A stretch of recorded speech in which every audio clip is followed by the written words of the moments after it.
Bom dia, mamães lindas!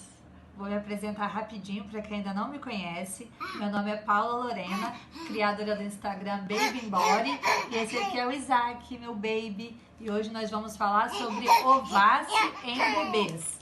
O que seria ováce? Ováce é uma sigla que significa obstrução das vias aéreas por corpo estranho, que seria o engasgo.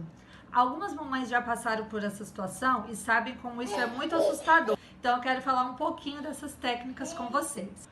Quando devemos suspeitar que estamos diante de um caso de ováce? São duas situações. A primeira pode ser que você veja o bebê colocando algum objeto na boca e a partir daí ele comece a tossir, dê sinais que esse objeto está parado nas vias aéreas, causando engasgo. Ou então tem um segundo comportamento, que pode ser o bebê estar sufocado. Você presenciar, você não viu que ele colocou um objeto na boca, porém ele está sufocado. Agora que você identificou que realmente estamos diante de uma situação de ováce, que é a obstrução das vias aéreas, você precisa identificar qual é a gravidade dessa obstrução. Ela pode ser grave ou leve. E como identificar? A obstrução leve, ela permite que o lactente ainda emita sons. Então, pode ser através de uma tosse, um choro.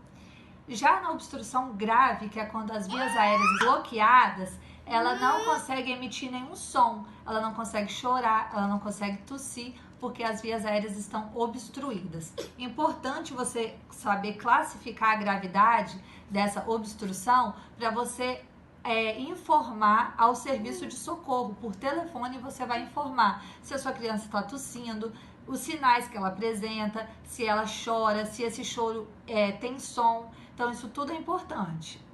Então agora que a gente já classificou esse grau de obstrução das vias aéreas, se é um grau leve ou se é uma obstrução mais severa, nós precisamos saber como agir nos diferentes casos. Então, vamos começar falando das obstruções leves. No caso de obstrução parcial das vias aéreas, que seria a obstrução leve, ainda existe a passagem de ar. Por isso, o bebê ele consegue tossir.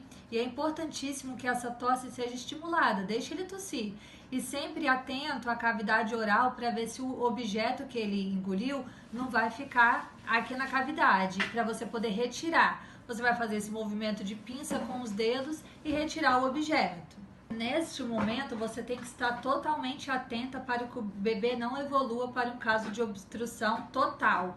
Então, você deve se manter atenta aos sinais que o bebê vai apresentando, porém calma, se mantenha calma. Já peça para o seu companheiro entrar em contato com o serviço de emergência. E aí você fica observando seu bebê, deixando ele tossir e ver se ele vai expelir de forma natural este objeto. Nesses casos, não deve ser feita nenhuma manobra para desobstrução. Agora, nós vamos falar daqueles casos mais graves, quando as vias aéreas estão totalmente obstruídas. E aí, como devemos agir? O primeiro passo é pegar uma cadeira.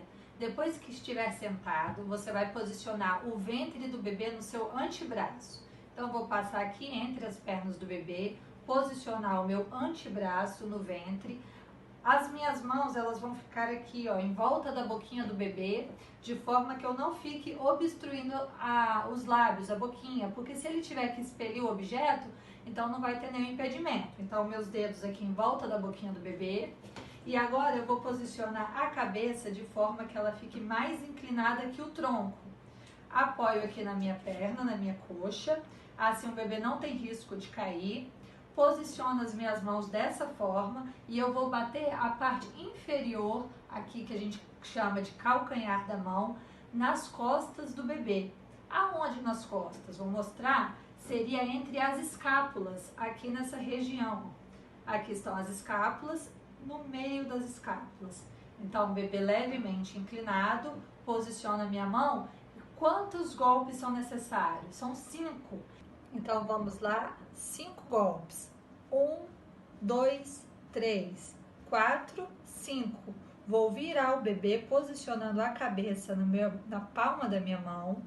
Vou virá-lo E agora o que eu preciso fazer? Inspecionar a boquinha dele para ver se o objeto foi expelido. Então vou olhar, se necessário posso fazer uma varredura com os meus dedos. Olhei, o objeto não foi expelido, agora eu vou para a segunda parte. Entre a linha mamilar, que seria uma linha imaginária que eu traço entre os dois mamilos, seria mais ou menos aqui, com meus 2 dedos eu vou fazer 5 compressões, com o bebê ainda apoiado. Então vamos lá, 1, 2, 3, 4, 5. O bebê não expeliu o objeto, eu vou repetir a manobra. Então posiciono a minha mão aqui, como eu ensinei para vocês, vou virá-lo no meu antebraço, apoiá-lo na minha coxa e vou dar início. 1, 2, 3, 4, 5. Vou virar para ver se o bebê expeliu o objeto. Em caso de negativa, procurei, o objeto não está na boca. 5 compressões. 1, 2, 3, 4, 5. E até quando você vai continuar fazendo esse ciclo? Você vai repetir esse ciclo até o bebê expelir o objeto ou até ele tornar-se irresponsivo, ou seja, ficar inconsciente. Importante que os responsáveis por esse bebê trabalhem em conjunto. Então você deve conversar com seu marido em eventuais casos de engasgo. Enquanto um realiza as manobras, o outro já está em contato com o serviço de emergência. Assim, caso esse bebê fique inconsciente durante as manobras, o serviço de emergência já está a caminho, porque será necessário iniciar uma manobra de ressuscitação cardiopulmonar. Lembrando que essa técnica ela é utilizada para bebês menores de 1 ano. Para bebês com mais de 1 ano, eu vou trazer em um outro vídeo. Tá bom? Espero que vocês tenham gostado. Estou à disposição lá no meu Instagram. Beijos e até mais!